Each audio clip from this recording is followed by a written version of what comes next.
Меня зовут Алексей Красильников. Я представляю вам авторскую передачу Алексея Маслова на нашей станции. Доктор исторических наук, востоковед, директор Института стран Азии и Африки МГУ. Алексей Александрович, здравствуйте.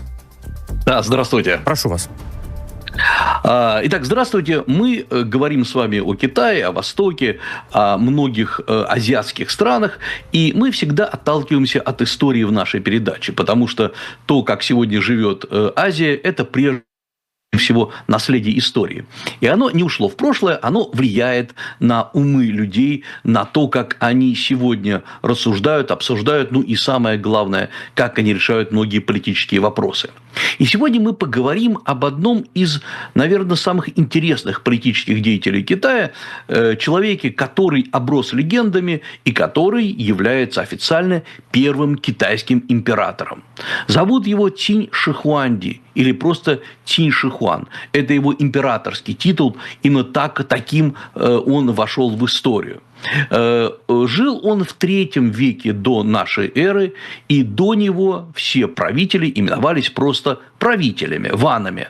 Он берет впервые титул императора. Он же объединяет Китай и делает из десятков и даже сотен маленьких разрозненных княжеств, государств единую Китайскую империю. И, в общем, Великий Китай, китайское государство, китайская императорская власть начинается именно с него и продолжается до сих пор. Он построил Великую Китайскую стену, по крайней мере, так утверждают источники. Он создал единую систему мер и весов. Он даже создал единую монетку, которой китайцы пользовались практически до начала 20 века. Она хорошо всем известна, такая круглая, с квадратной дырочкой посередине. Он вообще много что сделал для китайского государства. Но при этом, если мы сегодня посмотрим, как его освещают и современные источники, да и каким он пребывает в умах современных китайцев, это тиран, жестокий деспот, который казнил своих родственников, и, как считается, он настолько был жесток, что практически, опять-таки, как утверждают легенды, он казнил всех своих родных практически до 7-го колена, чтобы никто не мог претендовать на его трон. То есть он оброс легендами. В 1976 году, в общем, совсем недавно по китайской истории, тысячи демонстрантов вышли на площадь, протестуя против тогда еще живого Мао Цзэдуна. И главный лозунг, который они кричали, заключался в следующем: «Нам не нужен новый Цинь Шихуан, нам не нужен новый император». То есть именно сам по себе Цинь Шихуан оказался символом той деспотической, страшной власти, которая была в Китае. В 1976 году еще продолжалась в Китае культурная революция. Только-только недавно умер один из крупнейших политических деятелей Китая, тогдашний премьер-министр Китая Чжоу Энлай. В умах очень многих людей он ассоциировался прежде всего с неким свободомыслием, ну, ровно настолько, насколько вообще это было возможно тогда в Китае. Он же ассоциировался и с некими реформами, которые еще не начались, но которые теоретически должны были потом привести к возрождению Китая. И, кстати говоря, уже позже Дэн Сяопин, ученик Чжоу Энлая, воспользуется этими наработками и начнет проводить в Китае знаменитые 4 модернизации. То есть модернизацию промышленности, сельского хозяйства, науки и образования и военную реформу. Считается, что только-только сейчас завершаются эти модернизации. Но при этом, как считала публика, многим преобразованиям мешает страшный Мао Цзэдун. В Китае еще продолжалась культурная революция, которая началась в 1966 году. И многие считали, да в общем так и было, что изоляция Китая, падение сельского хозяйства, падение промышленности во многом обуславливается именно тем, что в Китае правит группа людей, которая захватила власть. И Китай в известной степени повторяет историю многотысячелетней давности, когда, в общем, действительно, пускай авантюрный, но очень талантливый Цинь Шихуанди, первый император Китая, сделал колоссальные преобразования, но в конце жизни стал подозрительным, страшным, абсолютным параноиком, как считают даже многие современные историки, и, по сути дела, провалил развитие китайского государства. В 1976 году, как я уже сказал, демонстранты вышли на площадь и требовали, по сути дела, от Мао Цзэдуна уйти в отставку. На самом деле это не повлияло ни на что. Мао уже был тогда довольно стар, и в том же самом году, в сентябре, он уходит из жизни. Но вот эта идея о том, что в первый период правления любой китайский правитель, да, возможно, и любой правитель, всегда реформатор, яркий политический деятель, преобразователь, а в конце подозрительный, опасный диктатор, это надолго сохранилось в азиатских историях. И поэтому сегодня Цин Ши Хуанди – это не просто история, это некий символ, поэтому мы о нем и говорим. И вообще это очень важно понять, откуда вообще пошло китайское государство и как оно было образовано. Дело в том, что, конечно же, китайская цивилизация, как считается, появилась давным-давно. Тут важно, от чего мы отсчитываем. По одним представлениям, еще в 3-м тысячелетии до нашей эры появились первые протогосударства, государство Ся, по сути дела, первое политическое образование. Ну, конечно, и до этого на территории Китая жили разные племена, были различные поселения. Мы сейчас не углубляемся в эти вопросы. Важно другое, что на территории Великой Китайской равнины, собственно говоря, там, где сегодня в основном и располагается Китай, существовало много-много царств. Царства, по сути дела, представляли собой из себя города, окруженные стеной. Стены были простыми в тот момент. Они были совсем не похожи на Великую Китайскую стену. Это были крепостные валы, которые делались из глины и камней, и часто просто скреплялись, как говорится, дождями. Время от времени они размывались, их восстанавливали, и это были города, объединенные дорогами. На дорогах стояли заставы, по которым ездили консультанты, философы и, например, советники. Некоторые из этих советников вошли в историю. Это были такие крупные философы, как Лао Цзы или Конфуций. То есть Китай не был единым. Он представлял из себя просто созвездие, конгломерат самых разных маленьких и больших царств. Какие-то царства были более сильные, какие-то более слабые. Они вступали в самые разные союзы по вертикали или по горизонтали, объединялись против других царств. И в этом смысле Китай постоянно находился в состоянии либо войны, либо вражды, либо заговоров. Династии менялись, царства сегодня эти исчезли, но от них, например, остались названия регионов. Например, иногда регион провинции Шаньдун, ныне существующий, называют регионом Лу. Лу – это было царство, в котором жил Конфуций. И в этом смысле Китай тогда не представлял из себя какой-то глобальной цивилизации или даже прообраза империи. Самое главное, что каждое из этих царств базировалось на отдельном роде. Род и правил в этом царстве, передавалось по наследству трон, все основные позиции занимались только своими родными, это были чисто клановые структуры. В этом была, конечно, своя особенность, устойчивость, но, с другой стороны, в этом же была и неэффективность управления, потому что наследственная аристократия, не имея никакой конкуренции, в конце концов начинает быть неэффективной и продвигает только своих, а не тех, кто эффективен. Это, по сути дела, и есть так называемый отрицательный отбор, который долгое время существует в закрытых странах или в закрытых сообществах. И в этом смысле Китай не был эффективным ни в военном плане, ни в экономическом. Может быть, когда-то об этом мы поговорим. Самое главное, этот Китай тревожили с разных сторон так называемые варвары. То северные, то южные. Это были племена Сюнну, которые в дальнейшем потом превратятся в известный народ Хунну. Ну, а были еще десятки самых разных северных племен, которые считались варварскими, но которые на самом деле, конечно, не были такими отсталыми, как их описывает китайская традиция. Самое главное, что никто не обладал ни умением, ни решимостью объединить все эти царства воедино. И вот находится такой человек, который изначально именовался, конечно, не император и даже не Цин Ши Хуанди, то есть дословно правитель государства Цин, а его имя было Инджен.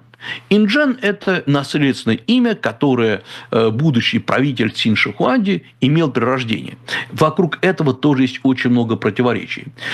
Часто считается, что Инджен – это два иероглифа, это, собственно, фамилия и имя, как и есть у современных китайских людей. Но на самом деле это не очень точное имя, потому что, по сути дела, в древности, в Древнем Китае, правила именования людей заметно отличались. И в качестве фамилии использовалось клановое имя – Джао. Вот, собственно говоря, фамилия будущего императора была Джао. И часто это же совпадало и с местом, где он родился. Поэтому у многих представителей знати Древнего Китая было два имени. Родовое имя, которое включало большую группу, которая шла от одного выдающегося предка, который жил в глубокой древности. И клановое имя. Это маленькая группа, которая показывала как бы текущую линию, текущий феод власти или недавний титул. Собственно говоря, также и писали про будущего императора, что имя его Джен, а фамилия Джао. Вот так его, собственно, и звали.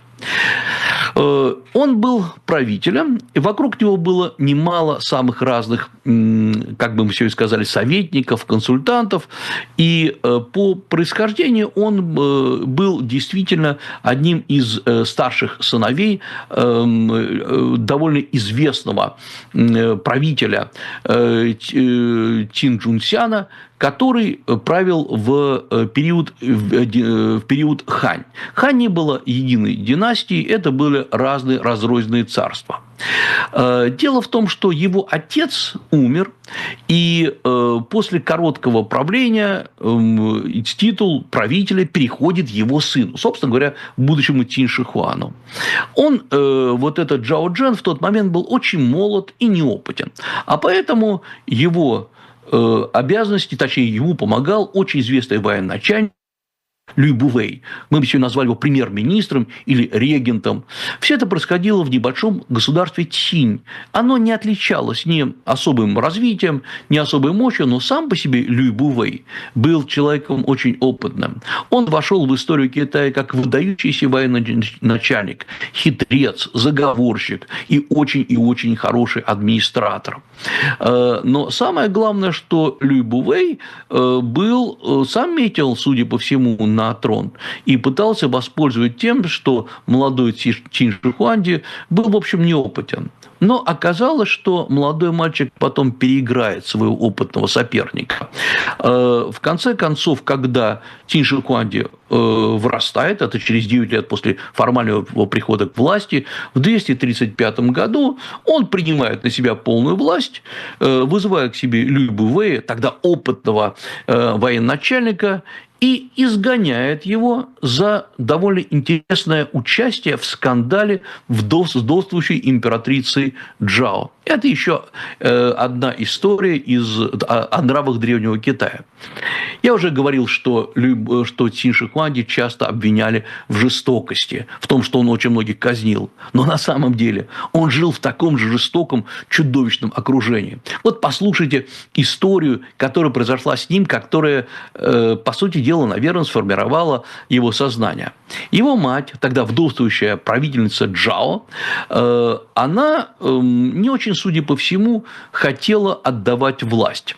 И была одной из регеншей при молодом юноше. Люй Бувей, как вдруг оказалось, имел, в общем, определенную любовную связь с вдовствующей правительницей. И на самом деле очень опасался, что эта связь раскроется. Более того, считалось, что даже у них появились какие-то дети. Надо было кого-то подставить вместо себя. И тогда находят некого китайского чиновника, звали его Лао Ай, и его маскируют под евнуха. Конечно, он евнухом не был, но его обучают специальным манерам, раскрашивают его лицо и даже выщипывают ему бороду, чтобы он был похож на евнуха. И Лао Ай, по сути дела, ввели в покое правительницы, и у них даже родилось 2 детей вот от этого псевдоевнуха, и правительница. В конце концов, теперь уже Лао Ай при поддержке Лю Бывэя решил заменить собой молодого Джена, то есть объявить себя правителем. Когда молодой Цин Шихуанди выехал из столицы, тогда он еще не император, и направился осматривать свои правления, Лао Ай захватывает большую печать правительницы, мобилизует армию и пытается сделать государственный переворот. Узнав о восстании, правитель Цин Шихуанди приказывает Лю Бывэю срочно защитить управление и казнить Лао Ая. Лю Бывэй несколько промедлил, и потом Лю Бывэй это стоило, как говорится, головы. В конце концов, Лао Ая назначает награду почти в 1 миллион медных монет, если он будет взять живым, или 500 000, если его найдут мертвым. В конце концов, все сторонники Лао Ая были схвачены, обезглавлены, самого все Лао Ая задержали, привязали к лошадям и разорвали на 5 частей конными экипажами. И вся его семья до 3-го поколения была казнена. Собственно говоря, сам Лю Бывэй также был приговорен к смерти, он выпил чашу отравленного вина и умер. Так началось правление молодого юноши. После этого на молодого Джена, будущего Цин Шихуанди, все время делаются покушения. Например, однажды один из правителей соседних царств, который очень боялся, что его царство будет захвачено, подослал к нему 2 убийц. На самом деле это были вполне достойные чиновники, их даже история донесла до нас, их имена Дин Кэ и Дин Уян, и они сделали специальный подарок. Они пришли как друзья. В одном свертке была карта местности, которую собирался Цин Шихуан захватывать. А с другой стороны была якобы отрубленная голова одного из врагов Цин Шихуана.